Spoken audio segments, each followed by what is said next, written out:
Hi peeps. So when you're doing Stack the Pages, when you download it, you get a lovely instruction booklet.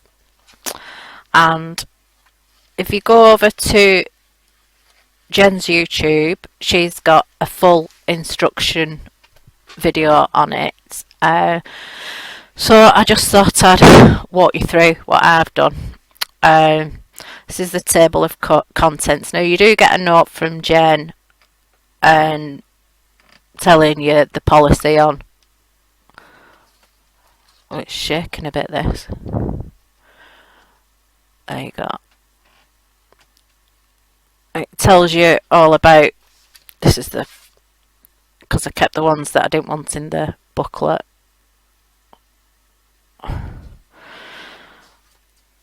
And then there's how many times you can use it, but sort of the angel policy, I suppose you'd call it. So I've got myself one of these brilliant folders. Now you can just pull out the pages as you want them, but it's also good for when you're wanting to just think, right, I need a mat for such and such a page. So you go to instructions, you flip through to that page, say it's number 6, and this can be matted by scraps left by the 12 by 12. This can be matted with page 5, so then I know that when I go to the printer I don't have to mess about looking for it. I can just put number 5 in and off it goes. So off we go. So that's the first page, and then you go, I just went straight to page 6, and I also printed some off in just copy paper so I could write on without having to read all the instructions and go through them and think, right, what am I looking for? So this is the side pocket and a full page pocket. And then she tells you you can mat this with the if you're using coloured cardstock or pattern cardstock, you cut it down to, I think it's 8.5 by 11, and the bits that are left off you can mat things with. And flip over, I'll just pull the book over, then you can see it. And these are the bottom pages, which are the actual Stack the Pages bit, and this is what I think is the brilliant bit about it, because she's measured everything up. See, I've got used number 5 to mat, and you've got 2 score lines here which I've just marked with little lines, and you match them up to the lines on the bottom, and that's your middle page. And again, there's 2 marks for you to line up, bang, that's and so you've got your pages, your base pages sorted. But all these instructions tell you they're really good instructions. She's really gone to town on them. And this page is mats or inserts and the small pocket with the belly bands. And again, I've written everything that I need instruction wise for mats and what pages go with what on my little templates here. And then we get to number 7, and that's the large envelope page, and this is number 8, the inserts for the mini envelope. Or you can use those, cut them apart, use them as tags, print them off again. This is the beauty of buying one of Jen's PDFs, because you're not messing about all the time. They're all cut to size, they're all measured correctly, you've no measuring to do. And you can just pick and choose which bits you want to use. And you can use them for so much. You can use them, excuse me, I've got the burps tonight. You could perhaps maybe you wanted to send a little note to somebody. You've got an envelope or a mini envelope, and then you've got a little booklet that you can do inside. You can print a couple of these and sew them up as a little mini album that goes in your medium envelope. There's so much, you know, the world's your oyster when it comes to these. Your imagination can take you wherever you want to go with it. And these are the covers. Now I went a bit wonky woo with this, and I don't know whether that's the cover or that's the cover. I think it's this one. I think I've printed this out in a wrong size for some reason, but I've still got my instructions on it. And also you can pick your design. I meant to mention this. I wanted like these coffee stain type things, but you can get harlequin, bubble wrap. If you go to the Etsy page, like I said, you can see all the options of what you get, but as well you also get a plain template, which is brilliant because you can just use it on double-sided cardstock and cut out what you want there, or you've got a backing if you haven't got double-sided cardstock. So, you know, the choices are yours to make.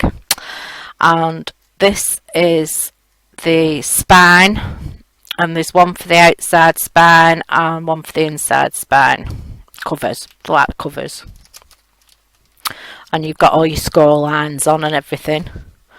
And this one, it's printed all as that, but you cut down the centre line and you've got your two pieces. A list of materials that you need. She explains how to do the wrapped edge method.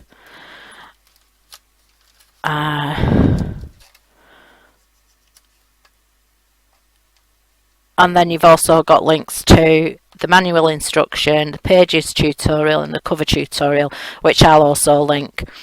And then I printed off the plain ones as well because I wanted to show you that it's brilliant. You can do it in black and white or the colour, depending on what sort of album you're going for. Like if it was a shabby chic and you did it in this, it's probably antique linen, it's or something like that, and you've got it all there for you. All you need to do is distress it. Bob's your uncle. But what I did with this is what I'll be using to go with these jelly plates. And well, I won't be doing it on this, but my plan is to put the base on, and I'll use my copy paper templates and cut round them, and then I've got what I need for matting them with. But I've put them in the pages that they relate to, so all I have to do is go from there, pick my page out and do whatever I want to do. You've got little tabs with this page. I don't know where that page has gone. I think that might be what's in the front there. And also at the back of the booklet is a printed page of tabs, which are these that you can use on your instruction booklet to tell you what page you're at. I didn't bother putting any on these, but I might do. I think it might be easier if I do. But again, I can put a post-it note on this if I want to remind me that that needs some whatever page printing out, so I can mat it just to remind myself, and then I can put the post-it note on the mat and stick the mat in there for when I'm ready to assemble it all. So it's all ready to go. Oh, these are the tags that I was telling you about, and she's done some plain as well, so you can do your own thing. That's about it.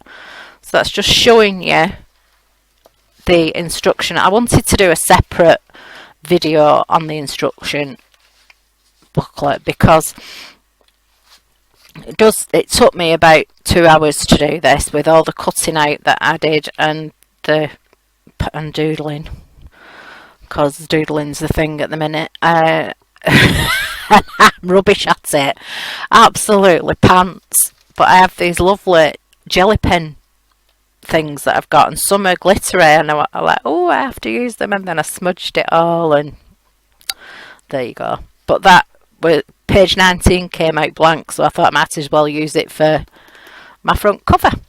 So I shall always have that, and every time I want to make a Stack the Pages album, just go straight to this and it's all there for me. I don't have to do any thinking, which is good for me, as you all know. So that's that. And yeah, like I said, I wanted to just do a separate one on this, purely because some people will, if you decide to join in and do it with me, some people will have it, some people won't. I'm not going to do a tutorial on something that you can use replacing this, but what I will do is sort of give you an idea of what you can do, such as a 3-stitch binding booklet, and you know, if you need me to do a video on that as well because you haven't got Stack the Pages, leave me a comment and let me know. Also, if you're going to join along, leave me a comment and let me know you're doing it, and just tag me into anything that you post, because I'm on Facebook, Instagram, Twitter, Blogger, Tumblr. I'm on quite a lot of social media sites. Pinterest, sorry. So I do try and share everything on there. So if you make a post, you're doing it and you're posting pictures as you go along, I'd love to see them. I'd love to see what everybody else is up to. And with that, I'll love you and leave you, and I'll see you in the next video.